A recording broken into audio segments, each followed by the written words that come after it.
Hare Rama Rama Rama Hare Hare Hare Rama Hare Rama Rama Rama Hare Rama Rama Hare Krishna Hare Krishna Krishna Krishna Hare Hare Hare Rama Hare Rama Rama Hare Hare Hare Hare Hare Krishna Krishna Hare Hare Hare Rama Rama Rama Hare Hare Hare Krishna Krishna Hare Hare Rama Hare Hare Hare Krishna Hare Krishna Hare Krishna Krishna Hare Hare Krishna Hare Rama Hare Rama Hare Krishna Krishna Hare Krishna Hare Krishna Krishna Krishna Hare Hare Hare Rama Hare Rama Hare Rama Rama Hare Krishna. Nagaji, sound clear ആണോ? Hare Krishna. Sound clear. Hare Krishna. Om Ajnanatimirandasya Jnananjana-shalakaya Chakshurunmilitam Yena Tasmai Shri Guruve Namaha. Namam Vishnupadaya Krishna-preshtaya Bhutale Srimade Bhakti Vedanta Swami Nidhi Namani. Namaste Saraswate Devi Gauravani Prajarani. Nirvishesha Shunyavadi Pashyadya Deshatarani. Jaya Sri Krishna Chaitanya Prabhu Nityananda. Sri Advaita Gadadhara Sri Vasadi Gaura Bhakta Vrinda. Hare Krishna Krishna Krishna Hare Hare Rama Rama Rama Hare Hare. Hare Krishna Krishna Krishna Hare Hare. Hare Rama Rama Rama Hare. Hare Krishna Krishna Krishna Hare Hare. Hare Rama Rama Rama Hare. Hare Krishna. Sri Sri Radha Kaunanലിന്റെ ഭക്തിരസാമൃത Sindhu ക്ലാസ്സിലേക്ക് എല്ലാവർക്കും സ്വാഗതം. നമ്മള് അധ്യായം 14 എത്തി. ഹരേ കൃഷ്ണ. അപ്പൊ 64 ഇനങ്ങളെല്ലാം കഴിഞ്ഞു. ഇനി 14ാമത്തെ അധ്യായത്തിലേക്ക് കടക്കാം.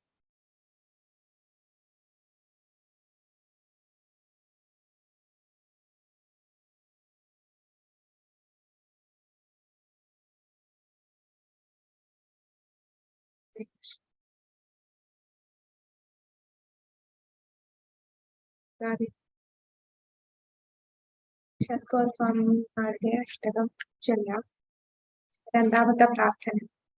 നാനാശാസ്ത്ര വിചാരണൈക നിപുണോ സദ്ധർമ്മ സംസ്ഥാപകോ ലോകാനാം ഹിതകാരിണോ ത്രിഭുവനേ അന്യോ ശരണ്യാകരോ രാധാ കൃഷ്ണ പദാരവിന്ദ ഭജന നന്ദേന മത്താലികോ വന്ദേ രൂപ സനാതനോ രഘുയുഗോ ശ്രീജീവ ഗോപാലകോ. ഹരേ കൃഷ്ണ. അപ്പൊ അധ്യായം 14 ഭക്തിപരമായ യോഗ്യതകൾ. ഭക്തിപരമായിട്ട് നമ്മൾ ഭക്തിയിൽ വരാനായിട്ട്, ഭക്തിയുടെ സേവനത്തില് ഭക്തി ഉയരാൻ നമ്മൾ 64 ഇനങ്ങൾ പറഞ്ഞു. അപ്പൊ ആ 64 ഇനങ്ങൾ ചെയ്യാനായിട്ട് നമുക്ക് ആദ്യം എന്തൊക്കെ യോഗ്യതകൾ വേണം അതിനെ കുറിച്ച് പറയും. അപ്പൊ ഇതില് കഴിഞ്ഞ ക്ലാസ്സില് നമ്മൾ അവസാനം ഒരു കാര്യം പറഞ്ഞു, അതായത് വർണ്ണാശ്രമധർമ്മം. വർണ്ണാശ്രമധർമ്മം നമുക്ക് ആവശ്യമാണോ ഭക്തി ചെയ്യാൻ? കഴിഞ്ഞ ക്ലാസ്സിൽ എന്താ പറഞ്ഞ? ആവശ്യമാണ് എന്നാണോ അത് വേണ്ട എന്നാണോ? വേണ്ട. അതെ. ഹരേ കൃഷ്ണ. ഇപ്പൊ രൂപഗോസ്വാമി 64 ഇനങ്ങൾ പറഞ്ഞതിൽ ഒരിടത്ത് പോലും വർണ്ണാശ്രമ വ്യവസ്ഥയെ കുറിച്ച് പറയുന്നില്ല. ഇപ്പൊ വർണ്ണാശ്രമ ധർമ്മം എന്ന് പറഞ്ഞാൽ എന്താണ്? വർണ്ണാശ്രമം എന്ന് പറയുന്നത് നമ്മൾ ഭൗതികമായിട്ട് ആസ്വദിക്കാം, എന്നാൽ ചില നിയമങ്ങൾ അനുസരിച്ച് നമ്മൾ ആസ്വദിക്കാൻ വേണ്ടിയാണ്. അപ്പോ അവിടെ ഭൗതിക ആസ്വാദനമുണ്ട് വർണ്ണാശ്രമ ധർമ്മത്തില്, പക്ഷെ ഭക്തിയില് ഇതിന്റെ ആവശ്യമില്ല. നമ്മൾ ഉദാഹരണമായിട്ട് പറഞ്ഞത് ചൈതന്യ മഹാപ്രഭു രാമാനന്ദ റായുമായിട്ടുള്ള സംഭാഷണത്തിൽ അദ്ദേഹം വർണ്ണാശ്രമധർമ്മം അത് പുറമേ ഉള്ള കാര്യമാണ്, അതൊന്നും ഭക്തിക്ക് ആവശ്യമില്ല, ഭക്തിയുടെ ഒരു ഇനമല്ല വർണ്ണാശ്രമം.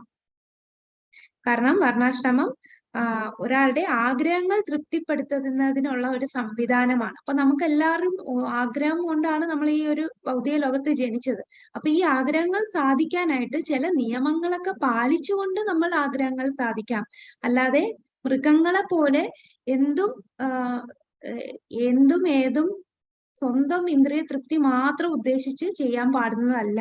അതുകൊണ്ടാണ് ഈ വർണ്ണാശ്രമ ധർമ്മം ഭഗവാൻ തന്നെ ചാതുർവർണ്ണ്യം മയാ സൃഷ്ടം ഭഗവാൻ തന്നെ സൃഷ്ടിച്ചത്. അപ്പൊ ഭഗവാൻ അത് സൃഷ്ടിച്ചത് മിനിമം ഇതെങ്കിലും ചെയ്യുക. അപ്പൊ അങ്ങനെ അത് ചെയ്ത് പയ്യെ പയ്യെ ഭക്തിയുത സേവനത്തിലേക്ക് ഉയരാൻ വേണ്ടിയാണ്. ഭക്തിയിലേക്ക് വരുന്നതിലെ താഴത്തെ ഒരു സ്റ്റെപ്പ് മാത്രമാണ് വർണ്ണാശ്രമം. അപ്പൊ അത് ഭക്തിയിലെ ഒരു ഇനമല്ല വർണ്ണാശ്രമം. ഭക്തി എന്ന് പറഞ്ഞാൽ എന്താണ്? അന്യ അഭിലാഷിത ശൂന്യം. ഇവിടെ ഭൗതിക ആഗ്രഹങ്ങൾ തൃപ്തിപ്പെടുത്തുന്ന കാര്യങ്ങളാണ് വർണ്ണാശ്രമ ധർമ്മത്തിലുള്ളത്. എന്നാൽ ഭക്തി എന്ന് പറഞ്ഞാൽ ഒരു ആഗ്രഹവും ഇല്ല, ഭഗവാൻ എന്താണോ ഇഷ്ടം അത് മാത്രം. അന്യ അഭിലാഷിത ശൂന്യം. വ്യക്തിപരമായ ആഗ്രഹങ്ങളിൽ നിന്നുള്ള സ്വാതന്ത്ര്യം. വ്യക്തിപരമായിട്ട് നമുക്കൊരാഗ്രഹവുമില്ല, ഭഗവാൻ എന്ത് ആഗ്രഹമുണ്ടോ അത് മാത്രം ആഗ്രഹിച്ച് ഭഗവാന് വേണ്ടി ചെയ്യുന്നതാണ് ഭക്തി എന്ന് പറഞ്ഞാൽ, മറ്റ് ആഗ്രഹങ്ങളില്ലാതെ. അപ്പൊ അതിന് ചൈതന്യ മഹാപ്രഭു രാമാനന്ദ റായയോട് പറയുന്നത് നമ്മൾ കഴിഞ്ഞ അധ്യായത്തിൽ പറഞ്ഞു. അപ്പൊ ഈ വർണ്ണാശ്രമ വ്യവസ്ഥ കൃഷ്ണാബോധത്തിൽ എത്തിയ വ്യക്തിക്ക് അതിന്റെ ആവശ്യമില്ല. കൃഷ്ണാബോധത്തിൽ എത്താത്ത ഒരു വ്യക്തിക്ക് ശുപാർശ ചെയ്യുന്നതാണ് വർണ്ണാശ്രമം. ഇനി അടുത്തത് പറയുന്നത് അറിവും ജ്ഞാനവും വൈരാഗ്യവും ത്യാഗം. ജ്ഞാനം, ത്യാഗം. ഈ ജ്ഞാനവും ത്യാഗവും ഉണ്ടെങ്കിലേ നമുക്ക് ഭക്തി ചെയ്യാവൂ എന്നുണ്ടോ? അതായത് നമ്മൾ ഭക്തിക്ക് വരുന്നതിന് മുമ്പ് നമ്മള് വെജിറ്റേറിയൻ ആയിരിക്കണം, വെജിറ്റേറിയൻ ആയാൽ മാത്രമേ ഭക്തി ചെയ്യാൻ പാടുള്ളൂ, അല്ലെങ്കിൽ മിനിമം എന്തെങ്കിലും ഒരു അറിവുണ്ടെങ്കിൽ മാത്രമേ ഭക്തി ചെയ്യാൻ പാടുള്ളൂ, അങ്ങനെ റൂൾസ് ഉണ്ടോ? അങ്ങനെ ഉണ്ടോ? അതോ ആർക്ക് വേണമെങ്കിലും ഭക്തി ചെയ്യാം, അങ്ങനെയാണോ? ഹരേ കൃഷ്ണ. നമ്മളെ കുറിച്ച് തന്നെ ഒന്ന് ചിന്തിച്ചു നോക്കിയാൽ മതി. ആർക്ക് വേണമെങ്കിലും ചെയ്യാം. അങ്ങനെ തന്നെയല്ല ആയിരിക്കും, പിന്നല്ലേ നമ്മൾ മാറി. അതെ, ഹരിബോൽ. അങ്ങനെ ഒന്നുമില്ല. നമുക്ക് ജ്ഞാനവും വൈരാഗ്യവും ഉണ്ടെങ്കിൽ അല്ല ഭക്തി. ആർക്കും, ഏതൊരു മനുഷ്യനും ഭക്തിയിലേക്ക് വരാം. ഭക്തി ചെയ്യുമ്പോൾ നമുക്ക് ജ്ഞാനവും വൈരാഗ്യവും വരികയാണ് ചെയ്യുന്നത്. അല്ലാതെ ഭക്തി ചെയ്യാൻ വേണ്ടി അതിനു മുമ്പേ ഞാൻ എല്ലാം അറിഞ്ഞാലേ എനിക്ക് ഭക്തിയിലേക്ക് വരാവൂ എന്നില്ല. അപ്പൊ തന്നെ ഏത് വ്യക്തിക്കും, നമ്മളൊക്കെ ഈ ഭക്തിയിൽ വരുന്നതിന് മുമ്പ് എങ്ങനെയായിരുന്നു? നമുക്കൊന്നും അറിയില്ല. നമ്മളെ എല്ലാം അതായത് നോൺ വെജ് ഒക്കെ കഴിക്കുന്നുണ്ടായിരുന്നു, ആർക്കും ചെയ്യാം. പക്ഷെ ഭക്തി ചെയ്തപ്പോ നമ്മളുടെ ഉള്ളിൽ മാറ്റം വന്നു. അതാണ് ഭക്തിയുടെ ആ ശക്തി എന്ന് പറയുന്നത്. നമ്മളെ തന്നെ മാറ്റിമറിക്കുന്നതാണ് ഭക്തി. അല്ലാതെ ഇതെല്ലാം അറിഞ്ഞുകൊണ്ട് നമ്മൾ വരണമെന്നില്ല. അപ്പോ ഇവിടെ ജ്ഞാനവും വൈരാഗ്യവും ഉണ്ടെങ്കിൽ അത് ഭക്തിക്ക് ശരിക്കും ഒരു പ്രശ്നം കൂടിയാണ്. ഈ ജ്ഞാനവും വൈരാഗ്യം എന്ന് പറയുമ്പോ അതായത് ജ്ഞാനവും വൈരാഗ്യവും ചിലപ്പോ നമുക്ക് ഭക്തിക്ക് പ്രതികൂലമായിട്ടും വരാം. ഈ പറയുന്ന ജ്ഞാനം എന്ന് പറഞ്ഞാൽ ഞാൻ ശരീരമല്ല ആത്മാവാണ് എന്നൊക്കെ മനസ്സിലാക്കിയ ഒരു വ്യക്തിയാണ്. അദ്ദേഹം വളരെ വലിയ വൈരാഗി എന്ന് പറയുമ്പോൾ ത്യാഗി, എല്ലാം ത്യജിച്ച് ഭൗതികമായിട്ട് ഒന്നിലും ആസക്തി ഇല്ലാത്തൊരു വ്യക്തിയാണെന്ന് വെച്ചോ. പക്ഷെ ആ വ്യക്തിയില് ഒരു പ്രശ്നം എന്താന്ന് പറഞ്ഞാൽ ആ വ്യക്തിയുടെ ഹൃദയം ഭയങ്കര കഠിനമാകും. അതായത് ഹൃദയം കഠിനമാകും എന്ന് പറഞ്ഞാൽ ഞാൻ വലിയവനാണ് എന്നൊരു ഭാവം വരും. ഞാനാണ് എല്ലാം കറക്റ്റായിട്ട് ചെയ്യുന്നത്. ആ വ്യക്തിയെ കണ്ടില്ലേ, എല്ലാം കാണുന്നതെല്ലാം വലിച്ചുവാരി തിന്നുകയാണ്, പക്ഷെ ഞാൻ അങ്ങനെ ഒന്നും കഴിക്കില്ല, എനിക്ക് ഭൗതികമായിട്ട് ഒന്നിലും ആസക്തിയില്ല. അപ്പൊ ആ ഒരു അഹങ്കാര ഭാവം നമ്മളുടെ ഉള്ളിൽ വരും. ആരാണ് ഈ വൈരാഗ്യം എന്നുള്ള അർത്ഥം ത്യാഗി എന്നുള്ളതാണ്. അതായത് ഭൗതികമായിട്ടൊന്നും ആഗ്രഹമില്ലാത്ത വ്യക്തിക്ക്, ആ വ്യക്തിക്ക് എന്താണ്, എല്ലാത്തിലും ഒരു ഭൗതികമായിട്ടുള്ള കാര്യങ്ങളിലൊന്നും താല്പര്യമില്ല. കൂടാതെ സ്വാർത്ഥനായിരിക്കും, ഭയങ്കര ഈഗോ ആയിരിക്കും, ഒരു അഹങ്കാരം കാണും, ഞാനാണ് വലുത്. കാരണം ആ വ്യക്തിയുടെ മനസ്സ് അങ്ങനെ പറയും. മറ്റുള്ളവരെ കാണുമ്പോൾ ഒക്കെ പുച്ഛമായിരിക്കും, ആ വ്യക്തി എന്താണ് ചെയ്യുന്നത്, ഒന്നും അറിയാതെ ഇങ്ങനെ ജീവിച്ചുകൊണ്ടിരിക്കുകയാണ്, ഞാൻ പക്ഷെ നല്ല പെർഫെക്റ്റ് ആണ് എന്നുള്ള തോന്നൽ വരും. ശരിക്കും അത് ഭക്തിക്ക് പ്രതികൂലമാണ്. അങ്ങനെ ഒരു ചിന്താഗതി, അങ്ങനെ ഒരു മനസ്സ് നമുക്കുണ്ടാവാൻ പാടില്ല. നമ്മൾ എത്ര വൈരാഗിയാണെങ്കിലും നമ്മളുടെ ഉള്ളിൽ സ്നേഹമില്ല എന്നുണ്ടെങ്കിൽ ഭക്തി ചെയ്യാൻ സാധിക്കില്ല. കാരണം ഭക്തി എന്ന് പറഞ്ഞാൽ എന്താണ്? ഭഗവാനോടുള്ള പ്രേമം വളർത്തുന്നതാണ്. അല്ലാതെ ഞാൻ വലിയ ത്യാഗിയാണ്, വൈരാഗിയാണ്, ഞാൻ ഇത്രയും കഠിന തപശ്ചര്യയൊക്കെ ചെയ്യുന്ന വ്യക്തിയാണ് എന്നുള്ള അഹംഭാവം ഉള്ളിലുണ്ടായാൽ നമ്മളുടെ ഹൃദയം ഭയങ്കര കഠിനമാവുകയാണ് ചെയ്യുന്നത്. അവിടെ ഭഗവാനോടുള്ള പ്രേമം വരുന്നില്ല. അപ്പൊ അതുകൊണ്ടാണ് ഈ വൈരാഗ്യവും ജ്ഞാനം, വൈരാഗ്യം നമ്മുടെ ഭക്തിയെ ചിലപ്പോ പ്രതികൂലമായിട്ട് ബാധിക്കും. നമ്മളുടെ ശ്രദ്ധ വ്യതിചലിക്കും. അങ്ങനെയുള്ള കാര്യങ്ങൾ വൈരാഗ്യമായിട്ട് ഇരിക്കുന്നതിലായിരിക്കും താല്പര്യം, അല്ലാതെ ഭഗവാനോടുള്ള പ്രേമം വളർത്തുന്നതിൽ താല്പര്യം കാണില്ല. ആ റൂൾസ് ആൻഡ് റെഗുലേഷൻസിൽ മാത്രം ഊന്നും. നമ്മള് ഭക്തിയെ നശിപ്പിക്കുന്ന 6 കാര്യങ്ങൾ പറഞ്ഞപ്പോ അതിലൊരു കാര്യം പറഞ്ഞു, അത്യാഹാര പ്രയാസശ്ച പ്രജൽപ നിയമാഗ്രഹ. നിയമാഗ്രഹ എന്ന് പറഞ്ഞാൽ 2 അർത്ഥം പറയുന്നു. നിയമാഗ്രഹ, നിയമാഗ്രഹ. നിയമാഗ്രഹ എന്ന് പറഞ്ഞാൽ എന്താണ്? നിയമങ്ങൾ പാലിക്കാതിരിക്കുന്നത്. നിയമാഗ്രഹ, കൂടുതൽ നിയമ നിബന്ധനകളിൽ അങ്ങ് ഫോക്കസ് ചെയ്തിരുന്നാൽ ഭക്തിയെ മറന്നുപോകും. നിയമങ്ങൾ മാത്രം പാലിച്ചുകൊണ്ടിരിക്കും, പക്ഷെ ഭക്തി ചെയ്യുന്നില്ല. അത് ഭക്തിയെ പ്രതികൂലമാണ്. ഭക്തി എന്ന് പറഞ്ഞാൽ എന്താണ്? നമുക്ക് എല്ലാ ജീവജാലങ്ങളും ഭഗവാന്റെ അംശമാണെന്ന് മനസ്സിലാക്കി എല്ലാ ജീവജാലങ്ങളോടും ആ സ്നേഹം വളർത്തുന്നു. ഭഗവാനോടുള്ള പ്രേമം, ആ ഭഗവാനോടുള്ള ആസക്തി അത് ഉണ്ടാക്കുന്നതാണ്. അല്ലാതെ എല്ലാത്തിൽ നിന്നും വിരക്തി അല്ല ഭക്തി എന്ന് പറഞ്ഞാൽ. ഭക്തി ആസക്തിയാണ്. ഏതിൽ ആസക്തി? ഭഗവാനോടുള്ള ആസക്തിയാണ് ഭക്തി. അല്ലാതെ എല്ലാത്തിൽ നിന്നും വിരക്തി അല്ല ഭക്തി എന്ന് പറയുന്നത്. ഇതിനൊരു ഉദാഹരണമുണ്ട്. ഭക്തി സിദ്ധാന്ത സരസ്വതി താക്കൂറിന്റെ ഒരു ശിഷ്യൻ, അദ്ദേഹം വന്നിട്ട് പറയും, ഗുരു മഹാരാജ്, ഞാൻ ഇനി സന്യാസം സ്വീകരിക്കാൻ എനിക്ക് താല്പര്യമുണ്ട്. അപ്പൊ അദ്ദേഹം ചോദിക്കും, എന്തുകൊണ്ടാണ് നിനക്ക് ഇപ്പൊ സന്യാസം സ്വീകരിക്കാനുള്ള തോന്നൽ വരാൻ കാരണം? അപ്പൊ ഈ ശിഷ്യൻ പറയും, എന്റെ ഭാര്യ മരിച്ചപ്പോ എനിക്ക് ഒരു തുള്ളി കണ്ണീര് പോലും വന്നില്ല. ഞാൻ അത്രയും ത്യാഗിയാണ്. എനിക്ക് അങ്ങനെ ഒരു ഫീലിങ്സ് ഒന്നും വന്നില്ല. അപ്പൊ ഗുരു മഹാരാജ് പറഞ്ഞത്, നീ തീർച്ചയായിട്ടും ഒന്നുകൂടെ പോയി വിവാഹം കഴിക്കണം. നീ സന്യാസിയാകാൻ യോഗ്യനല്ല. അപ്പൊ വൈരാഗ്യം എന്ന് പറഞ്ഞാൽ ഒന്നിനോടും ഒരു സ്നേഹമില്ലാതെ എല്ലാത്തിൽ നിന്നും മാറി നിൽക്കുക അല്ല വൈരാഗ്യം എന്ന് നമ്മൾ ഇവിടുന്ന് മനസ്സിലാക്കണം. അപ്പൊ ഇങ്ങനെയുള്ള വൈരാഗ്യമുള്ള വ്യക്തികളാണ് മായാവാദികളാണ്. അതൊരു ഭക്തനല്ല. മായാവാദികൾ എന്താണ്? അവരുടെ ചിന്ത ജഗത് മിഥ്യ, ഈ ഭൗതികമായിട്ടുള്ളത് ഉള്ള വസ്തുവായിട്ട് എനിക്ക് ഒന്നും ചെയ്യാനില്ല, എല്ലാം ത്യജിക്കും. എന്നാൽ ഒരു സാധാ വ്യക്തി, ഭക്തനല്ലാത്ത ഒരു ഭൗതികവാദിയാണെങ്കിൽ എന്ത് ചെയ്യും? ഭൗതികമായി കാണുന്നതെല്ലാം എനിക്ക് ആസ്വദിക്കാനാണ് എന്നുള്ള ചിന്തയിൽ അതെല്ലാം സ്വന്തം ആസ്വാദനത്തിന് ഉപയോഗിക്കും. എന്നാൽ ഒരു ഭക്തൻ എന്തായിരിക്കും ചെയ്യുക? ഒരു മായാവാദി ഒന്നും ഭൗതികമായിട്ടുള്ളത് ഒന്നും ഉപയോഗിക്കില്ല. കാരണം അതെല്ലാം എന്റെ വൈരാഗ്യത്തിന് എതിർക്കുന്നതാണ്. ഇതെല്ലാം ജഗത് മിഥ്യയാണ്, അതുകൊണ്ട് എനിക്കിതൊന്നും വേണ്ട എന്ന് പറയുന്നു. ഒരു ഭൗതികവാദി എന്ന് പറഞ്ഞാൽ ഈ ഭൗതിക ലോകത്തുള്ള എല്ലാം സ്വന്തം ഇന്ദ്രിയത്തിന് വേണ്ടി ഉപയോഗിക്കുന്നു. എന്നാൽ ഭക്തന്റെ വ്യത്യാസം എന്താണ്? ഭക്തൻ എന്തായിരിക്കും ചെയ്യുക?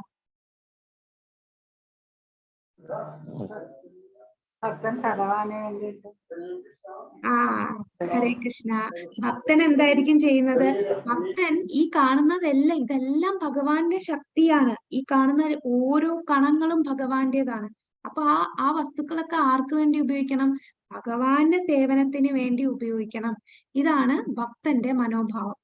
നമ്മളിത് നേരത്തെ ഭഗവത്ഗീതയിലൊക്കെ ഒരു ഉദാഹരണം പഠിക്കുന്നുണ്ട്. അതായത് ശ്രീല പ്രഭുപാദർ പറഞ്ഞു തന്ന ഒരു ഉദാഹരണമാണ്. ഒരാളുടെ പേഴ്സ് കളഞ്ഞുപോയി. പേഴ്സ് കളഞ്ഞു പോകുമ്പോൾ 3 രീതിയിലാണ് ആൾക്കാർ റിയാക്ട് ചെയ്യുക. ഒരു വ്യക്തി എന്ന് പറഞ്ഞാൽ ആ പേഴ്സ് എന്ത് ചെയ്യും? സ്വന്തം കീശയിലെടുത്തിട്ട് അങ്ങ് പോകും. അതായത് അത് ആരും കണ്ടില്ല, എനിക്ക് ഉപയോഗിക്കാം, അതിലുള്ള പണമൊക്കെ എനിക്ക് ഉപയോഗിക്കാന്ന് പറഞ്ഞ് അത് എടുത്തോണ്ട് പോകും. അതാണ് ഭൗതികവാദിയായിട്ടുള്ള ഒരു കർമ്മി ചെയ്യുന്നത്. ഇനി മായാവാദിയാണെങ്കിൽ എന്ത് ചെയ്യും? ഇതുമായിട്ട് എനിക്ക് ഒരു ബന്ധമല്ല, ഇത് എന്റെ പേഴ്സ് അല്ല, അതുകൊണ്ട് എനിക്കിത് വേണ്ട, ഉപേക്ഷിച്ച് അത് എടുക്കുക പോലും ചെയ്യാതെ അവിടുന്ന് അങ്ങ് പോകും. അതാണ് മായാവാദി. ഇനി ഭക്തൻ എന്ത് ചെയ്യും? ആ പേഴ്സ് എടുത്തിട്ട് അതിനകത്ത് ആരുടെയെങ്കിലും കോണ്ടാക്ട് നമ്പർ ഉണ്ടെങ്കിൽ അതിൽ വിളിക്കുകയോ അല്ലെങ്കിൽ പോലീസിനെ ഏൽപ്പിക്കുകയോ അങ്ങനെ അത് അതിന്റെ ഉടമയ്ക്ക് കൊടുക്കാനാണ് ശ്രമിക്കുന്നത്, ഉടമയിൽ എത്തിക്കാനാണ് ശ്രമിക്കുന്നത്. അതാണ് ഭക്തൻ. അപ്പൊ ഈ മൂന്നിലും ചെയ്യേണ്ടത് ഏറ്റവും നല്ലതായിട്ട് തോന്നുന്ന ഏതാണ്? സ്വന്തമായിട്ട് ഉപയോഗിക്കുന്നതോ അത് കാണാത്ത പോലെ നടന്നു പോകുന്നതോ ആണോ, അതോ മൂന്നാമത് ഭക്തൻ ചെയ്യുന്നതാണ്, ഒരു മൂന്നാമത്തെ വ്യക്തി ചെയ്യുന്നതാണ്? മൂന്നാമത്തെ വ്യക്തി അതെടുത്ത് അതിന്റെ ഉടമയ്ക്ക് കൊടുക്കുകയാണ്. അതേപോലെയാണ് ഭക്തൻ. അപ്പൊ ഭക്തൻ എന്ന് പറഞ്ഞാൽ ഏത് വസ്തു ഭൗതികമായിട്ട് കണ്ടാലും അത് അതിന്റെ ഉടമസ്ഥനായിട്ടുള്ള ഭഗവാന് വേണ്ടി ഉപയോഗിക്കാനാണ് ചെയ്യുക. അതിനെ പറയുന്നതാണ് യുക്ത വൈരാഗ്യം എന്നാണ് പറയുന്നത്. അപ്പൊ ഇവിടെ പറയുന്നു ജ്ഞാനവും വൈരാഗ്യവും ശ്രദ്ധ വ്യതിചലിപ്പിക്കുന്നതിൽ നിന്നും ഇന്ദ്രിയ വസ്തുക്കളിലേക്ക് സ്വതന്ത്രമാകുമെങ്കിലും കൃഷ്ണനിൽ ശ്രദ്ധ കേന്ദ്രീകരിക്കുന്നില്ല. അതാണ് ഇതിന്റെ പ്രശ്നം. അപ്പോ അത് ഭക്തിയുടെ ഒരു ഇനമല്ല. ഹൃദയത്തെ കഠിനമാക്കാൻ പോലും കഴിയും. ഭക്തി എന്ന് പറഞ്ഞാൽ നമ്മുടെ ഹൃദയം മൃദുല ഹൃദയമായിരിക്കണം. അർജുനന്റെ ഒരു ക്വാളിഫിക്കേഷൻ അതാണ്. അർജുനൻ ആദ്യം തന്നെ യുദ്ധം ചെയ്യാത്തതിന് കാരണം പറഞ്ഞത് എല്ലാരെയും അവരോടുള്ള അനുകമ്പയായിരുന്നു. അത് മൃദുല ഹൃദയം കൊണ്ടാണ് അനുകമ്പ തോന്നുന്നത്. ഒരു ഭക്തന് വേണ്ട ഒരു ഗുണഗണമാണ് അനുകമ്പ. മൃദുല ഹൃദയം ഉണ്ടെങ്കിൽ മാത്രമേ നമുക്ക് ഭഗവാനിലോട്ട് ഉള്ള ഒരു വികാരം വളർത്തിയെടുക്കാൻ പറ്റൂ, ഭഗവാനോടുള്ള പ്രേമം വളർത്തിയെടുക്കാൻ സാധിക്കൂ. കഠിന ഹൃദയമാണെങ്കിൽ നമുക്ക് വികാരം ഉണ്ടാകില്ല. ഇതിന് ഉദാഹരണമായിട്ട് ശ്രീമദ് ഭാഗവതത്തില് 11, 20, 31, 32, 33 അതിലിവിടെ ശ്രീമദ് ഭാഗവതത്തിൽ 11:20.31 കൃഷ്ണൻ പറയുന്നു, ഉദ്ധവരെ, എന്റെ സേവനം ഗൗരവമോടെ എടുക്കുന്നവർക്ക് ദാർശനിക അഭ്യൂഹങ്ങളും കൃത്രിമമായ ത്യാഗവും ഒരു തരത്തിലും ഗുണം ചെയ്യില്ല. എന്റെ ഭക്തനായി തീരുന്നതോടെ ഭൗതിക സുഖങ്ങളുടെ ത്യാഗം കൊണ്ടുണ്ടാകുന്ന ഫലം താനേ കൈക്കൊണ്ടുവരും. അതാണ് ഭക്തി വന്നു കഴിഞ്ഞാൽ നമുക്ക് ഭൗതികമായിട്ടുള്ളതില് ഓട്ടോമാറ്റിക്കായിട്ട് നമുക്ക് അതിൽ താല്പര്യം തോന്നില്ല. അതാണ് ഭക്തി. ഇതൊരു പ്രക്രിയയാണ്. ഭക്തി എന്ന് പറഞ്ഞാൽ അതൊരു സയന്റിഫിക് പ്രോസസ് ആണ്. ഈ ഒരു പ്രക്രിയ ചെയ്യുമ്പോൾ താനേ നമ്മളുടെ ഉള്ളിലുള്ള കാമം, ലോഭം, മോഹം, മതമാത്സര്യം ഇതെല്ലാം കുറയും. ഇതിനെല്ലാം ശുദ്ധീകരിക്കുകയാണ് നമ്മൾ നാമം ജപിക്കും, ഭക്തിയുത സേവനം ചെയ്യുമ്പോൾ. അപ്പോൾ നമ്മൾ താനേ നമുക്ക് ആ ത്യാഗ മനോഭാവം, ത്യാഗം എന്ന് പറഞ്ഞാൽ ഭൗതികമായിട്ടുള്ളതിലൊന്നും ആസക്തി ഇല്ലാതാകുന്നു. അതാണ് ഭഗവാൻ ഉദ്ധവരോടും പറയുന്നത്. എന്റെ ഭക്തനായി തീരുന്നതോടെ ഭൗതിക സുഖങ്ങളുടെ ത്യാഗം കൈക്കൊണ്ടുണ്ടാകുന്ന ഫലം താനേ കൈവന്നുകൊള്ളും. പരമസത്യം എന്തെന്നറിയാൻ വേണ്ട ജ്ഞാനവും അതോടെ സംജാതമാകും. അപ്പം ഭഗവാനെ കുറിച്ചുള്ള ജ്ഞാനവും നമ്മൾ ഭക്തി ചെയ്യുമ്പോൾ വരും.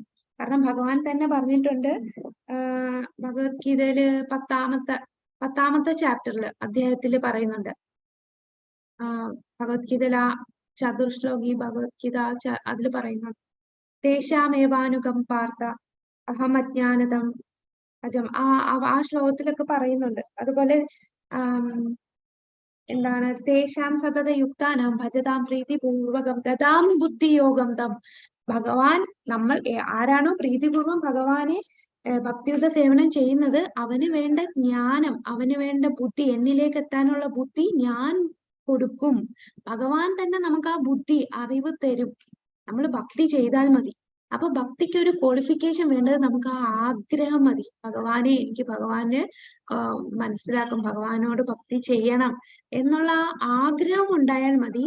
അത്രയും ഇന്റൻസ് ആയിട്ടുള്ള നമുക്ക് ഡിസയർ, ആഗ്രഹം ഉണ്ടെങ്കിൽ തീർച്ചയായിട്ടും ഇതൊക്കെ ഭക്തി ചെയ്യുമ്പോൾ നമുക്ക് കിട്ടുന്നതാണ്. ജ്ഞാനവും വൈരാഗ്യവും ഭക്തി ചെയ്യുമ്പോൾ കിട്ടുന്നതാണ്. ഭക്തിക്ക് മുമ്പേ ഇതിന്റെ ആവശ്യമില്ല. അതാണ് ഭഗവാൻ ഇവിടെ ശ്രീമദ് ഭാഗവത്തിലെ ആ ശ്ലോകത്തിൽ പറയുന്നത്.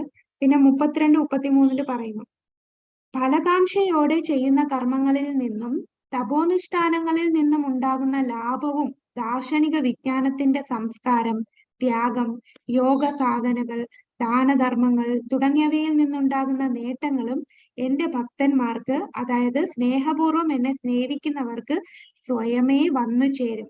അവർക്ക് വേണ്ടതൊക്കെ അവരുടെ അധീനതയിലെത്തും. പക്ഷെ അവനിൽ നിന്ന് എനിക്ക് ഭക്തിയുത സേവനം നടത്തുന്നതിൽ കവിഞ്ഞ് ഒന്നും വേണ്ട. ഉപരിലോകങ്ങളിലേക്ക് ഉയർത്തപ്പെടുക എന്നതുപോലെയുള്ള ഭൗതിക ലാഭമോ അതല്ലെങ്കിൽ വൈകുണ്ഠ ലോകം പ്രാപിക്കുക എന്നതുപോലെയുള്ള ആത്മീയ ലാഭവും ആഗ്രഹിക്കുന്ന ഭക്തന് എന്റെ അഹേതുകമായ കാരുണ്യം വഴി എല്ലാ ആഗ്രഹങ്ങളും കൈവരും. അപ്പൊ ഒരു ഭക്തന് അവന്റെ എന്താഗ്രഹിച്ചാലും അത് ഭഗവാൻ കൊടുക്കുകയാണ്. ഭഗവാൻ ഒന്ന് മാത്രമേ ആഗ്രഹിക്കുന്നുള്ളൂ, നമുക്ക് ഭഗവാനോടുള്ള ഭക്തി.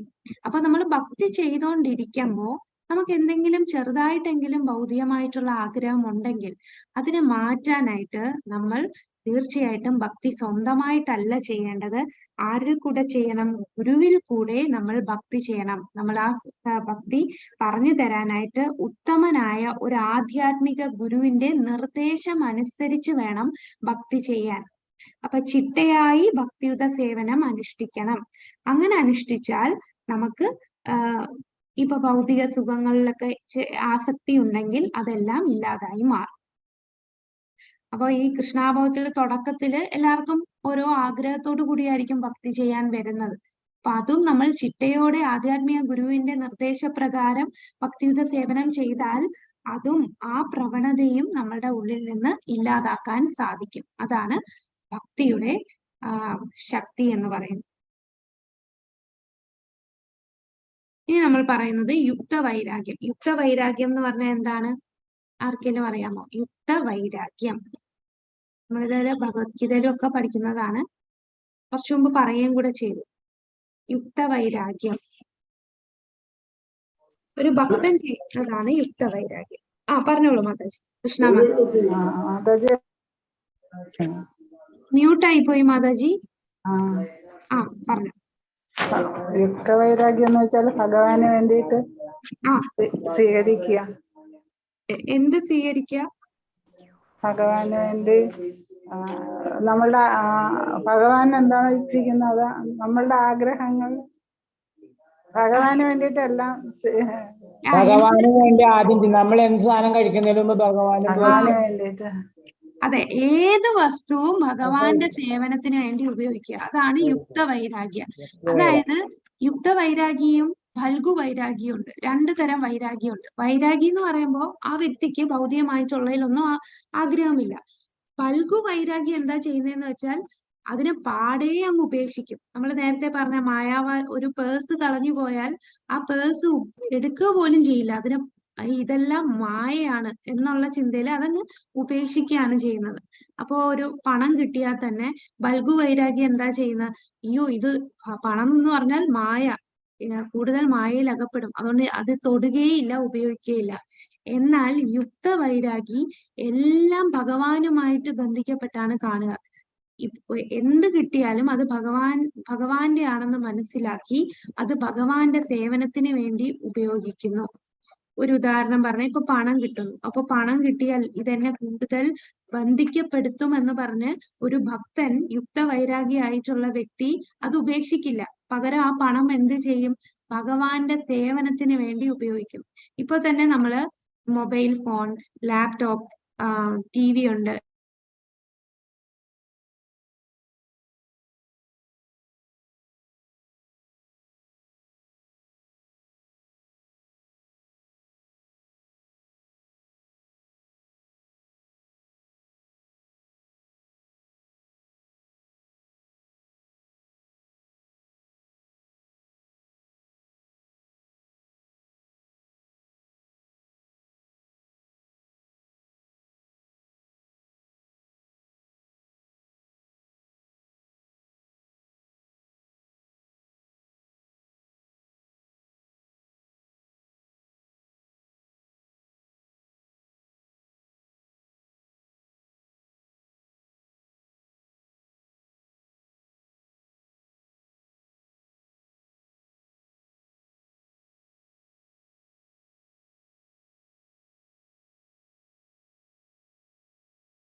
ഹരേ കൃഷ്ണ മാതാജി, കേൾക്കുന്നുണ്ടോ മാതാജി? ഹരേ കൃഷ്ണ മാതാജി, ഇപ്പൊ ഓക്കെ. ഓക്കെ, ഇവിടെ കൊണ്ടുപോയി, അതാണ് കട്ടായി. ഓക്കെ, ഹരേ കൃഷ്ണ. ഹരേ കൃഷ്ണ. സ്ക്രീൻ ഷെയർ ചെയ്യാൻ സാധിക്കുന്നില്ല. ഓക്കെ, അപ്പൊ നമുക്ക് നോക്കാം. യുക്തവൈരാഗി എന്ന് പറഞ്ഞാൽ ഭഗവാന്റെ സേവനമാണ് ഉദ്ദേശിച്ച് എല്ലാ വസ്തുക്കളും ഭഗവാന്റെ സേവനത്തിന് വേണ്ടി ഉപയോഗിക്കുന്നു. സ്വന്തം ഇന്ദ്രിയ സംതൃപ്തിക്ക് വേണ്ടി ഒന്നും ഉപയോഗിക്കുന്നില്ല. എല്ലാം ഭഗവാനുമായി ബന്ധപ്പെടുത്തിയാണ് എല്ലാ കാര്യങ്ങളും ചെയ്യുന്നത്. ഭഗവാനുമായി ബന്ധമില്ലാതെ എന്തെങ്കിലും വന്നാൽ, അതായത് ഭക്തിക്ക് വിരുദ്ധമായിട്ട് എന്തെങ്കിലും വന്നാൽ അത് സ്വീകരിക്കില്ല. ഭഗവാന് അതായത് നമ്മൾ ഭക്തിക്ക് വിരുദ്ധമായിട്ട് വരുന്ന കാര്യങ്ങളാണ്, ഭക്തിയെ നശിപ്പിക്കുന്ന 6 കാര്യങ്ങൾ നമ്മൾ ഉപദേശാമൃതത്തിൽ പഠിച്ചു. അങ്ങനെയുള്ളതൊന്നും അവർ സ്വീകരിക്കില്ല. അപ്പോൾ നമ്മൾ കൃഷ്ണന് സമർപ്പിക്കുന്നതോടുകൂടി എന്താ സംഭവിക്കുക? നമ്മൾ തന്നെ ശുദ്ധീകരിക്കപ്പെടുകയാണ് ചെയ്യുന്നത്. ആ ശുദ്ധീകരണ പ്രക്രിയ ഈ ഭഗവാന് സമർപ്പിക്കുമ്പോൾ ഉണ്ടാകുന്നു. അതിനുദാഹരണമാണ് പ്രസാദം കഴിക്കുന്നത്. അപ്പം നമുക്ക് ആഹാരം കഴിക്കാതെ ജീവിക്കാൻ പറ്റില്ല. അപ്പൊ ആഹാരം കഴിക്കാന്ന് പറഞ്ഞാൽ ഒന്ന് നമ്മളുടെ നാവിന് രുചി, നമ്മൾ തന്നെ ഇന്ദ്രിയ സംതൃപ്തിയോടെ നടക്കുകയാണ്. പക്ഷെ അതെങ്ങനെ ശുദ്ധീകരിപ്പിക്കാം? അത് ആദ്യം ഭഗവാന് അർപ്പിക്കുക. ഭഗവാന് അർപ്പിച്ച് അത് ഭഗവത് പ്രസാദമാക്കിയിട്ട് നമ്മൾ കഴിക്കുക. അപ്പൊ നമ്മളുടെ ഇന്ദ്രിയങ്ങളെ ശുദ്ധീകരിക്കുകയാണ്. അപ്പൊ നമ്മളും അത് ആസ്വദിക്കുന്നു. ഭഗവാൻ കഴിച്ചതിന്റെ ബാക്കി നമ്മൾ ആസ്വദിക്കുകയാണ്. അങ്ങനെ ഇന്ദ്രിയത്തെ ശുദ്ധീകരിക്കാം. അപ്പോ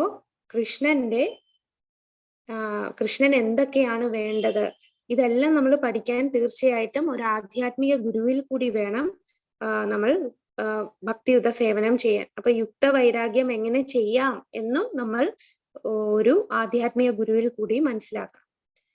ഇനി ഭൽഗു വൈരാഗ്യം എന്ന് പറഞ്ഞാൽ എന്താണ്? അവര് ഭഗവാന്റെ സേവനത്തിൽ ഉപയോഗിക്കേണ്ട കാര്യം പോലും അവര് പരിത്യജിക്കുകയാണ്.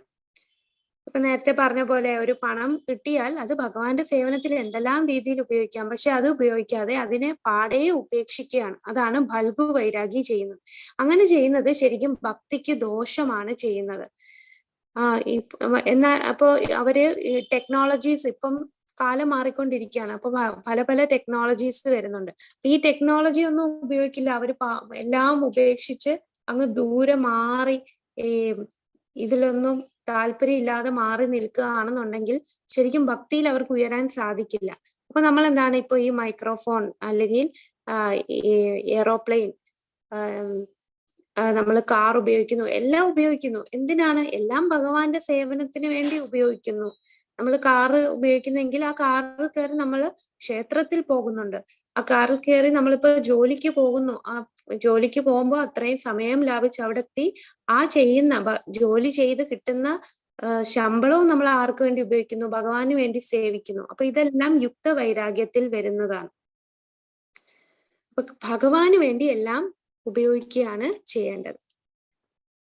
ഇനി അടുത്തത് പറയുന്നതാണ് സമ്പത്തും അനുയായി.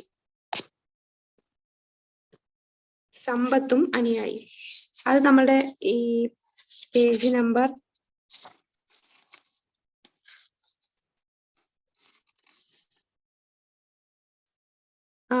151 പേജിലുണ്ട്.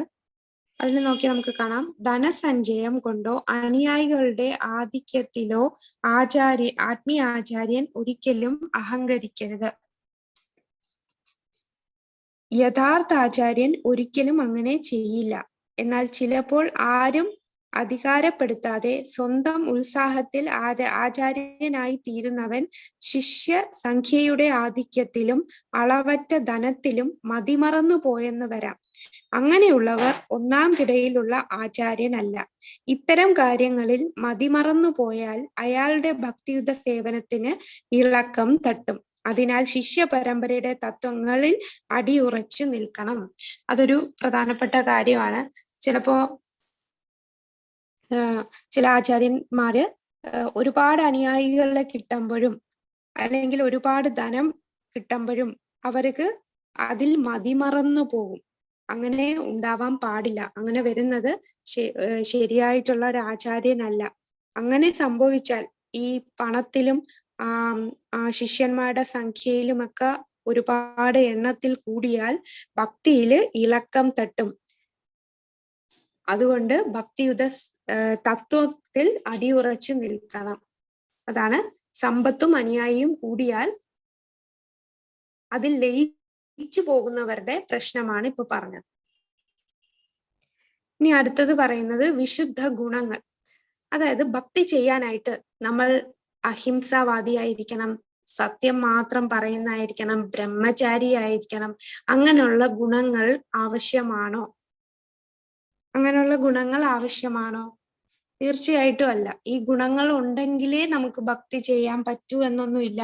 ഭക്തി ചെയ്യുമ്പോൾ താനേ ഈ ഗുണങ്ങൾ വരും. അഹിംസ, സത്യം, ബ്രഹ്മചര്യം ഇതെല്ലാം നമ്മൾക്ക് ആ സ്വഭാവം വരികയാണ്. ഭക്തൻ എന്ന് പറയുമ്പോൾ ഭക്തിയുത സേവനം ചെയ്യുമ്പോൾ നമുക്ക് ദേവന്മാരുടെ സ്വഭാവ ഗുണങ്ങൾ വരികയാണ്. അത് ഭക്തിക്ക് മുമ്പ് അങ്ങനെ ആവണമെന്നില്ല. ഉത്തമ ഉദാഹരണം നമ്മൾ മൃഗാരി, അതുപോലെ രത്നാകരൻ വാൽമീകിയായി മാറി, മൃഗാരി ഒരു വലിയ ഭക്തനായി മാറി. അല്ലെ, മൃഗാരിയുടെ കാര്യം ഇവിടെ ഈ ഭക്തിരസാമൃത സിന്ധുവിൽ ഉദാഹരണം പറയുന്നുണ്ട്. നാരദമുനിയുടെ ഉപദേശം കേട്ട് ഒരു നായാട്ടുകാരൻ ഉത്തമ ഭക്തനായി മാറിയ കഥ സ്കന്ദപുരാണത്തിലുണ്ട്. ഉത്തമ ഭക്തനായി തീർന്നപ്പോൾ ഒരു ഉറുമ്പിനെ പോലും കൊല്ലാൻ അയാൾ തയ്യാറായില്ല.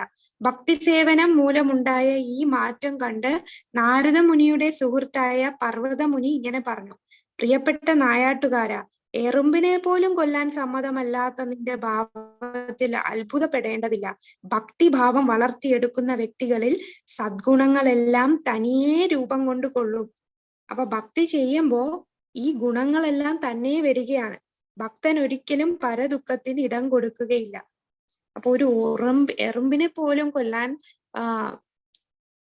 കൊല്ലാൻ സമ്മതമില്ലാത്ത ഒരു വ്യക്തിയായി മാറി. നേരത്തെ ഓരോ മൃഗങ്ങളെ പകുതി കൊന്ന് അത് ആസ്വദിച്ചിട്ടാണ് അത് പെടഞ്ഞു മരിക്കുന്നത് കണ്ട് ആസ്വദിക്കുന്ന വ്യക്തിയാണ് ഇപ്പോൾ എറുമ്പിനെ പോലും കൊല്ലാൻ സമ്മതമില്ലാത്ത, മടിക്കുന്ന വ്യക്തിയായി മാറിയത്. അതാണ് ഭക്തി. ഭക്തി ചെയ്യുമ്പോൾ ഈ സദ്ഗുണങ്ങളൊക്കെ തനിയെ വരികയാണ്.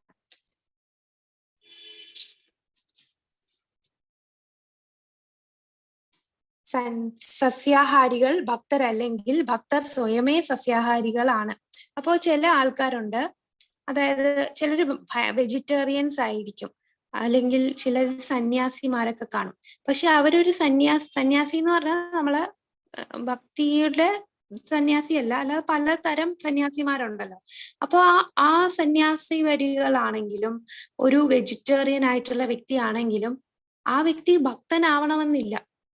ആ വ്യക്തി ആ ചെയ്യുന്ന പ്രവൃത്തിയില് അഹങ്കരിച്ച് അവര് വേറെ തലത്തിലൊക്കെ പോകും. അപ്പൊ സത്വഗുണത്തിലുള്ള വ്യക്തി ആണെങ്കിൽ ആ വ്യക്തി ആകണമെന്ന് നിർബന്ധമില്ല. ആര് വേണമെങ്കിലും ഇതില് വരാം. ഭക്തി ചെയ്യുമ്പോൾ സ്വയമേ ഇതില് നമ്മള് സസ്യാഹാരികളായി മാറുകയാണ്. ഭക്തി ചെയ്യുന്നതിന് മുമ്പ് സസ്യാഹാരി ആയിരിക്കണം എന്ന് നിർബന്ധമില്ല. സസ്യാഹാരി മാത്രമായിരുന്നിട്ടും കാര്യമില്ല. ഇപ്പൊ ചിലര് പറയും ഞാൻ വെജിറ്റേറിയൻ ആണ് എന്നൊക്കെ പറയും. പക്ഷെ വെജിറ്റേറിയൻ ആണെന്ന് പറഞ്ഞാൽ നല്ലത് തന്നെ. പക്ഷെ ഭക്തി ഇല്ലെങ്കിൽ അതിൽ വലിയ കാര്യം വരുന്നില്ല. ഭക്തിയുത സേവനം ചെയ്യാൻ പറയുമ്പോൾ അവർക്ക് വലിയ താല്പര്യം വരണമെന്നുമില്ല.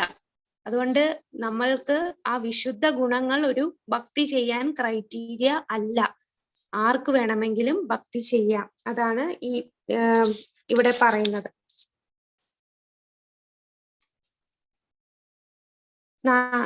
ശാരീരികമായ ശുദ്ധീകരണ പ്രവർത്തനം, തപോനുഷ്ഠാനങ്ങൾ, മനസ്സമാധാനം, പ്രജ്ഞയുടെ പവിത്രീകരണം തുടങ്ങിയവയെല്ലാം ഭക്തി സേവനത്തിൽ ഏർപ്പെടുത്തുന്നവർക്ക് താനെ വെളിപ്പെടുമെന്ന് ശ്രീല രൂപ ഗോസ്വാമി ഉറപ്പു പറയുന്നു. ഇനി അടുത്തത് പറയുന്ന 9 തരത്തിലുള്ള ഭക്തിയുത സേവനത്തെ കുറിച്ചാണ് പറയുന്നത്. എന്തൊക്കെയാണ് 9 തരത്തിലുള്ള ഭക്തിയുത സേവനം? ഹരേ കൃഷ്ണ, അൺമ്യൂട്ട് ചെയ്ത് പറഞ്ഞോളൂ. ശ്രവണം, കീർത്തനം, അർച്ചനം, വന്ദനം, വിഷ്ണു സ്മരണം, പാദസേവനം, അർച്ചനം, വന്ദനം, ദാസ്യം, സഖ്യം, നിവേദനം. ഈ 9 തരം ഭക്തിയുത സേവനത്തെ കുറിച്ചാണ് ഇനി പറയുന്നത്. ഇപ്പൊ 152-ാമത്തെ പേജില് അവസാനത്തെ പാരഗ്രാഫ് തൊട്ട് ഇനി അങ്ങോട്ടെല്ലാം പറയുന്നത് ഈ 9 തരത്തിലുള്ള ഭക്തിയുത സേവനമാണ്. അപ്പോ ഈ 9 തരം, ഈ 64 ഇനങ്ങൾ ഇവിടെ രൂപഗോസ്വാമി നമുക്ക് പറഞ്ഞു തന്നു. അപ്പൊ ഈ 64 കാര്യങ്ങളും 9 തരം ഭക്തിയുത സേവനത്തിനെ വിപുലീകരിച്ച് പറഞ്ഞിരിക്കുകയാണ്. അതിനെ ഒന്ന് എക്സ്പാൻഡ് ചെയ്ത് കൂടുതൽ കൂടുതൽ ഒരു കാര്യം തന്നെ പല പല കാര്യങ്ങൾ ചെയ്യുമ്പോൾ അതായത് നമ്മളിപ്പോ ശ്രവണത്തിൽ വരുന്നതാണ് ശ്രീമദ് ഭാഗവതം വായിക്കുക, കൂടാതെ നാമം ജപിക്കുക, ഇതൊക്കെ പറയുമ്പോൾ നമുക്ക് ശ്രവണം കീർത്തനമൊക്കെ അതിൽ വരുന്നുണ്ട്. അപ്പോ ഈ 9 കാര്യങ്ങൾ വിപുലീകരിച്ചാണ് 64 ഇനങ്ങളാക്കിയത്. അപ്പൊ ഈ 9 ഇനത്തിൽ ഏതെങ്കിലും ഒന്ന് നടപ്പിലാക്കുന്നതിലൂടെ ആ വ്യക്തിക്ക് ഭഗവത് പ്രേമത്തിൽ എത്താൻ സാധിക്കും. ഏതെങ്കിലും ഒന്ന് മതി, 1, 2, 3 അല്ലെങ്കിൽ ഇതെല്ലാം ചെയ്യാം. ഇതിൽ ഒന്ന് ചെയ്താൽ പോലും ശ്രദ്ധയോടെ ആ ഒരു കാര്യം ശ്രവണമെങ്കിൽ ശ്രവണം അത് ശ്രദ്ധയോടെ ചെയ്യുകയാണെങ്കിൽ ആ വ്യക്തിക്കും ഉദ്ദിഷ്ട ലക്ഷ്യം നേടാൻ സാധിക്കും. ഇപ്പൊ ശ്രവണത്തിനുള്ള ഉദാഹരണം ആരാണ്? ശ്രവണം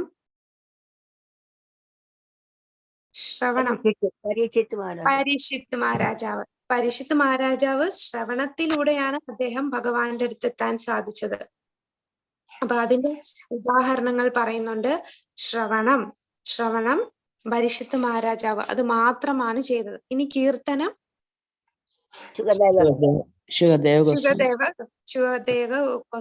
ശുകദേവ ഗോസ്വാമി എന്താ ചെയ്തത്? ശ്രീമദ് ഭാഗവതം പരീക്ഷിത്ത് മഹാരാജാവ് പറഞ്ഞു കൊടുക്കുകയാണ് ചെയ്തത്. അപ്പൊ അവിടെ കീർത്തനമാണ് ചെയ്തത്.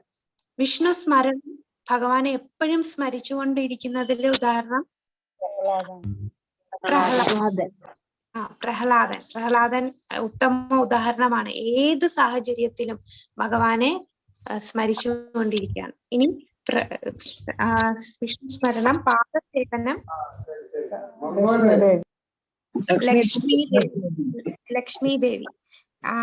ലക്ഷ്മി ദേവി എന്താണ് ചെയ്യുന്നത്? ഭഗവാന്റെ പാദങ്ങൾ തഴുകി അദ്ദേഹത്തിന് സുഖം നൽകിക്കൊണ്ടാണ് ലക്ഷ്മി ദേവി ലക്ഷ്യത്തിലെത്തിയത്. ഇനി അർച്ചനം, ക്ഷേത്ര ആരാധന, പൃഥു മഹാരാജ ക്ഷേത്ര ആരാധന. ഇനി അർച്ചനം, വന്ദനം, പ്രാർത്ഥനകൾ, ഭഗവാനെ അക്രൂരർ ഭഗവാനെ പ്രാർത്ഥിച്ചുകൊണ്ട്.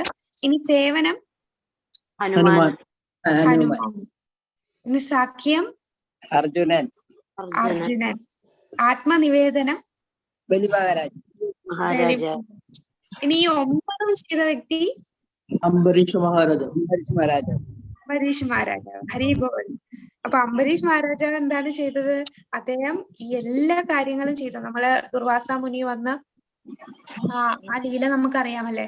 അപ്പൊ ദുർവാസ മുനി ഇദ്ദേഹത്തിനെ വധിക്കാനായിട്ട് ഒരു ഭീകര അസുരനെ വിട്ടപ്പോൾ ഇദ്ദേഹം എന്താണ് ആ സമയമെല്ലാം അദ്ദേഹം പ്രാർത്ഥിച്ചുകൊണ്ടിരിക്കുകയാണ്.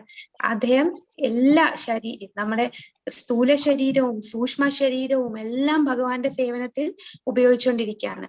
ആ ശ്ലോകമാണ് സവേ മന കൃഷ്ണ പാദാരവിന്ദയോ. സവേ മന കൃഷ്ണ പാദാരവിന്ദയോ. അദ്ദേഹത്തിന്റെ മനസ്സ് പരീക്ഷിത്ത് മഹാരാജാവ് ഭഗവാന്റെ കാൽപാദങ്ങളിലാണ്. പാദാരവിന്ദയോ, ഭഗവാന്റെ പാദകമലങ്ങളിൽ മനസ്സുറപ്പിച്ചു. വാചാംസി വൈകുണ്ഠ ഗുണാനുവർണ്ണനെ. വാക്കുകൾ എന്തിനാണ് ഉപയോഗിച്ചത്? ഭഗവാന്റെ ലീലാവിലാസങ്ങളെ പ്രകീർത്തിച്ചു. ഭഗവാന്റെ ധാമിനെ, നാമരൂപ ഗുണ ലീലകളെ കുറിച്ച് പ്രകീർത്തിച്ചു. ഹരിർ മന്ദിരം മാർജനാദിഷു. കൈകൾ കൊണ്ട് ഹരിയുടെ മന്ദിരം വൃത്തിയാക്കുന്നു, മാർജനം ചെയ്യുന്നു. കൈകൾ കൊണ്ട് ഭഗവാന്റെ ക്ഷേത്രം കഴുകി വൃത്തിയാക്കി.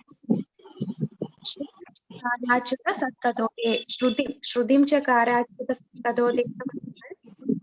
കാതുകൾ എന്താണ് ചെയ്യുന്നത്? ഭഗവാന്റെ മാഹാത്മ്യങ്ങൾ കേൾക്കാനാണ് ഉപയോഗിച്ചത്. അടുത്തത് മുകുന്ദലിംഗാലയ ദർശനേ ദൃശു തദ്ഭൃത്യ ഗാത്രാസ്പർശിംഗം ഘ്രാണം ച തത്പാദ സരോജ സൗരഭം ശ്രീമദ് തുളസ്യാരസനം തദർപ്പിതേ. മുകുന്ദലിംഗാലയ ദർശനേ ദൃശു. കണ്ണുകൾ കൊണ്ട് എന്താണ് ചെയ്തത്? ആ ഭഗവാന്റെ മനോഹരമായ രൂപം കാണാൻ കണ്ണുകൾ ഉപയോഗിച്ചു. പിന്നെ ഗാത്ര സ്പർശിംഗ സംഘം. സ്പർശനം എന്ന് പറഞ്ഞാൽ ആരെ തൊടാനാണ് അദ്ദേഹം ആഗ്രഹിച്ച? ഭക്തന്മാരുമായിട്ട് ബന്ധം പുലർത്താനാണ് അദ്ദേഹം ആഗ്രഹിച്ചത്. അപ്പോ നമ്മൾ ചിലപ്പോ അന്യരുമായിട്ട് ഇതിൽ പറയുന്നുണ്ട്, അന്യരുമായി സമ്പർക്കത്തിൽ ഏർപ്പെടുമ്പോ ചിലപ്പോ ഒന്നിച്ചിരിക്കേണ്ടി വരും, ഒന്നിച്ചുണ്ണും, ഇതൊക്കെ വരും. അപ്പം ഒന്നിച്ചിരിക്കുകയും ഒന്നിച്ചുണ്ണുകയൊക്കെ ചെയ്യുമ്പോൾ ശരീര സ്പർശനം ഉണ്ടാകും. എന്നാൽ അംബരീഷ് മഹാരാജാവ് അങ്ങനെ ഒരു സ്പർശനം ആഗ്രഹിക്കുന്നില്ല. അദ്ദേഹം ഭക്തന്മാരുമായി മാത്രമേ സമ്പർക്കം പുലർത്തിയുള്ളൂ. അപ്പോ അവരുടെ സ്പർശനം കൊണ്ടാണ് അദ്ദേഹം തന്റെ സ്പർശനത്തെ ഉപയോഗിച്ചത്.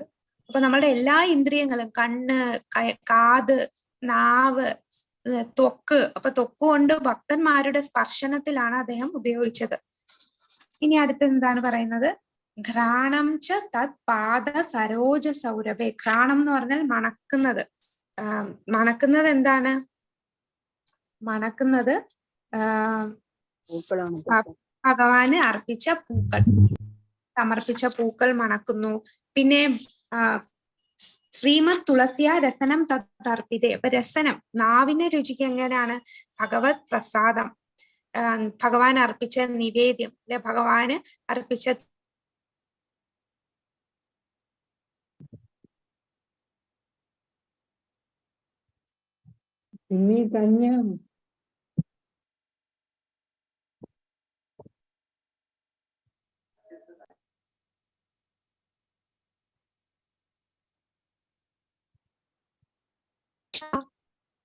ഉത്തമ ശ്ലോക ജനാശ്രയാരതി. അപ്പൊ ഇവിടെ അദ്ദേഹത്തിന്റെ കാലുകൾ കൊണ്ട്, പാദം എന്താണ് ചെയ്യുന്നത്? ക്ഷേത്രങ്ങളിൽ നടക്കാനും ക്ഷേത്രങ്ങൾ വലം വെക്കാനും, കൂടാതെ ശിരസ് ഭഗവാന്റെ പാദങ്ങളിൽ തലവെച്ച് വന്ദിക്കുകയാണ്. ഭഗവാന്റെ സേവനത്തിൽ ഇരിക്കുകയാണ്. കാമം എന്താണ്? ആഗ്രഹം ഒരേ ഒരു കാമമേ ഉള്ളൂ, ഭഗവാന്റെ ദാസനാവുക, ഭഗവാന് വേണ്ടതെല്ലാം ചെയ്യുക എന്നുള്ള ആഗ്രഹം മാത്രമേ ഉള്ളൂ. അപ്പൊ അദ്ദേഹം രാജാവാണ്, പണത്തിന് ദാരിദ്ര്യമില്ല. അപ്പോ അദ്ദേഹം കൊടുക്കുന്നതോ നല്ല ഭക്ഷണങ്ങൾ പാകപ്പെടുത്തിയാണ് നിത്യവും നിവേദിച്ചുകൊണ്ടിരുന്നത്. അപ്പൊ ആ നിവേദിച്ചതിന്റെ ഉദ്ദിഷ്ടമാണ് അദ്ദേഹം കഴിച്ചത്. വേണ്ടത്ര സമ്പത്ത് ഉണ്ടായിരുന്നത് കൊണ്ട് അദ്ദേഹം രാജകീയമായ സന്നാഹങ്ങളാണ് ഭഗവാന് വേണ്ടി എപ്പോഴും ഒരുക്കിയിരുന്നത്. എന്തൊക്കെ വേണമോ അതെല്ലാം തയ്യാറാക്കിയിരുന്നു. അതുമല്ല, അദ്ദേഹത്തിന്റെ എല്ലാ പ്രവർത്തനങ്ങളും കൃഷ്ണാവബോധത്തിലായിരുന്നു. മഹാഭക്തന്മാരുടെ കാലടികളെ പിന്തുടരണം എന്നാണ് പറഞ്ഞു വന്നതിന്റെ ആശയം. ഇവിടെ പറഞ്ഞ 9 വിധവും പ്രാവർത്തികമാക്കാൻ കഴിഞ്ഞില്ലെങ്കിൽ വേണ്ട, ഒരെണ്ണമെങ്കിലും ആക്കാമല്ലോ. അംബരീഷനെ പോലെ എല്ലാം സാധിക്കുമെങ്കിൽ അവയിൽ ഓരോന്നിൽ നിന്നും ഭക്തിയുത സേവനത്തിന്റെ സമ്പൂർണത ലഭ്യമാകുമെന്ന് ഉറപ്പാണ്. ആദ്യത്തെ പൂർണ്ണമായ പ്രവൃത്തി കൊണ്ട് തന്നെ ഭൗതിക മാലിന്യത്തിൽ നിന്ന് വിടുതി ലഭിക്കും. അതോടെ മുക്തി ഭക്തന്റെ ദാസിയായിരിക്കും. ഇത് വില്ലമംഗല താക്കൂർ പറഞ്ഞതാണ്. ഭക്തന്റെ മുമ്പിൽ ദാസിയായിട്ട് മുക്തിദേവി പറയും. നമ്മൾ കലർപ്പറ്റ ഭക്തി ഉണ്ടെങ്കിൽ മുക്തിദേവി ദാസിയായിട്ട് വരും, ഭക്തന്റെ പുറകെ വരും. മുക്തി തരാം, മുക്തി തരാം. ഭക്തൻ പറയും, എനിക്ക് മുക്തി ഒന്നും വേണ്ട, എനിക്ക് ഭഗവാനോടുള്ള ഭക്തി, സദാസമയം ഭഗവാനെ ചിന്തിക്കുക എന്നുള്ള ആഗ്രഹം മാത്രമേ ഉള്ളൂ. അല്ലാതെ ഭഗവാന്റെ ധാമത്തിൽ പോണമെന്നോ ഒന്നും ആഗ്രഹിക്കുന്നില്ല ഒരു ഭക്തൻ. വൈകുണ്ഠവാസം പോലും ആഗ്രഹിക്കുന്നില്ല ഭക്തൻ. അതാണ് ഒരു ശുദ്ധ ഭക്തൻ എങ്ങനെയായിരിക്കും എന്ന് പറയുന്നത്. ഇതാണ് ഈ ശ്ലോകം, ഈ അധ്യായത്തിൽ ഇതാണ് പറയുന്നത്. ഭക്തി ചെയ്യാനുള്ള ക്വാളിഫിക്കേഷൻ, നമ്മള് ജ്ഞാനവും വൈരാഗ്യവും വേണ്ട, വർണ്ണാശ്രമധർമ്മം വേണ്ട, അല്ലെ നമ്മള് എങ്ങനെയായിരിക്കണം ചെയ്യേണ്ടത്. നമുക്ക് കൂടുതൽ സമ്പത്തും അനുയായികളും ഉണ്ടായാൽ അതൊക്കെ ഭക്തിയെ ചിലപ്പം ഒരു ആചാര്യന് കൂടുതൽ സമ്പത്തും അനുയായിയും വരുമ്പോൾ ഭക്തിക്ക് ഇളക്കം വരും. പിന്നെ ഒരു അഹിംസാവാദിയോ സത്യം, ബ്രഹ്മചര്യം ഇതൊന്നും ആദ്യം വേണ്ട. ഇതെല്ലാം ഭക്തി ചെയ്യുമ്പോൾ താനേ വരുന്നതാണ്, നമ്മളിലുള്ള സദ്ഗുണങ്ങളായിട്ട് വരുന്നതാണ്. പിന്നെ പറയുന്നത് അടിസ്ഥാനപരമായിട്ടുള്ള ഭക്തി, 9 തരം ഭക്തിയുത സേവനങ്ങൾ. അതിലേതേലും ഒന്ന് ചെയ്താൽ തന്നെ നമുക്ക് സമ്പൂർണ്ണ ലക്ഷ്യത്തിൽ എത്തിച്ചേരാൻ സാധിക്കും എന്ന് രൂപഗോസ്വാമി നമുക്ക് പറഞ്ഞു തരും. ഹരേ കൃഷ്ണ. ഇതാണ് നമ്മുടെ ഇന്നത്തെ അധ്യായം. ഇനി 15ാമത്തെ അധ്യായം നമുക്ക് അടുത്ത ആഴ്ച കാണാം. വാഞ്ചാകൽപതരുഭ്യശ്ച കൃപാസിന്ധുഭ്യേവ പതിതാനാം പാവനേഭ്യോ വൈഷ്ണവേഭ്യോ നമോ നമഃ. അനന്തകോടി വൈഷ്ണവ വൃന്ദ की जय, श्रील प्रभुपाद की जय. हरे कृष्णा.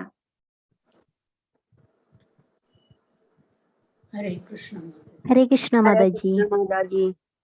हरे कृष्णा. हरे कृष्ण माताजी. हरे कृष्ण. हरे कृष्णा. റീജാജി മാതാജി ലൈവ് സ്റ്റോപ്പ് ചെയ്യാൻ പറ്റുമോ മാതാജിക്ക്? അങ്ങനെ ഓപ്ഷൻ നോക്കട്ടെ. ഉണ്ട്. ഫോണിലായിട്ട് ഹരേ കൃഷ്ണ.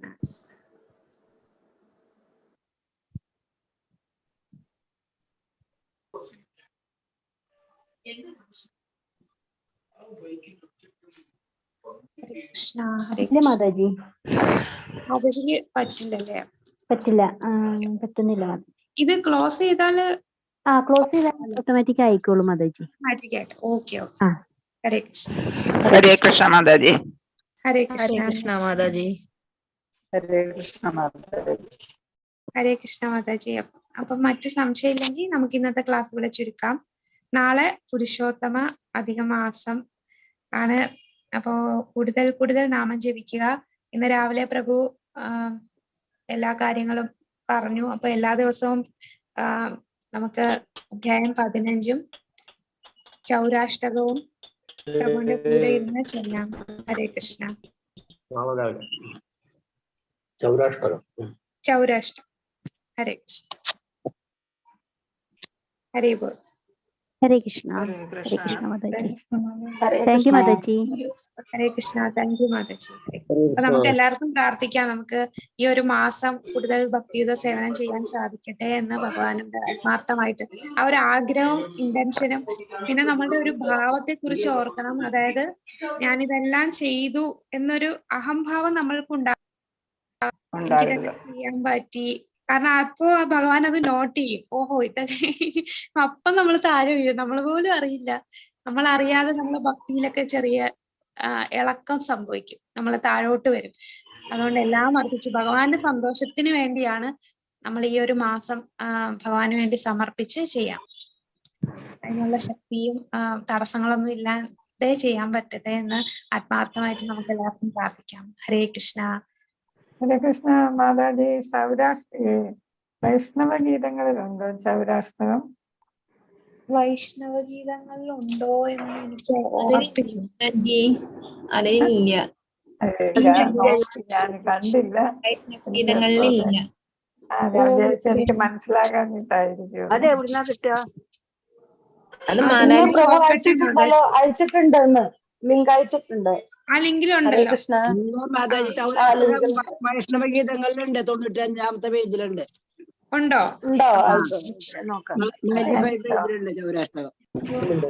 ഓക്കെ. അല്ലെങ്കിൽ ശുദ്ധ ഭക്തി മലയാളം എന്ന ആ സൈറ്റിലെല്ലാം ഉണ്ട്.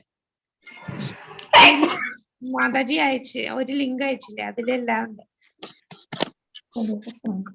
ശ്രീജ മാതാജി ഗ്രൂപ്പിൽ അയച്ച ലിങ്കില് ചൗരാഷ്ടകം എന്ന് കൊടുത്തപ്പോ അവിടെ എല്ലാം ഉണ്ട്. ഇല്ലെങ്കിൽ ഇപ്പം മാതാജി പറഞ്ഞ പോലെ പേജ് നമ്പർ എത്ര മാതാജി? 95 വൈഷ്ണവ ഗീതങ്ങൾ. 95. Okay okay. എന്റെ ഇരിക്കുന്നതില് 95 ഇല്ല പേജസ്. എന്റെ ഭക്ഷണം 95 പേജ് ഇല്ല. 82 ഉള്ളൂ. ഓക്കെ. അപ്പൊ കുഴപ്പമില്ല മാതാജി. നമ്മളതിലില്ല മാതാജി. ഹരേ കൃഷ്ണ. 82 പേജേ ഉള്ളൂ. ഓക്കെ. സാരമില്ല. 82 ഉള്ളൂ. ശ്രീജ മാതാജി അയച്ച ആ ലിങ്കില് എല്ലാം ഉണ്ട്. അത് ഇന്ന് ഒരു PDF ഷെയർ ചെയ്തില്ലേ, അതിലുണ്ട്. ഹരേ കൃഷ്ണ. അത് മാത്രമായിട്ടും വേണമെങ്കിൽ ഒന്ന് അയച്ചു തരാം ഗ്രൂപ്പില്. Okay Mataji. Hare Krishna. Okay Mataji. Okay. ഹരേ കൃഷ്ണ.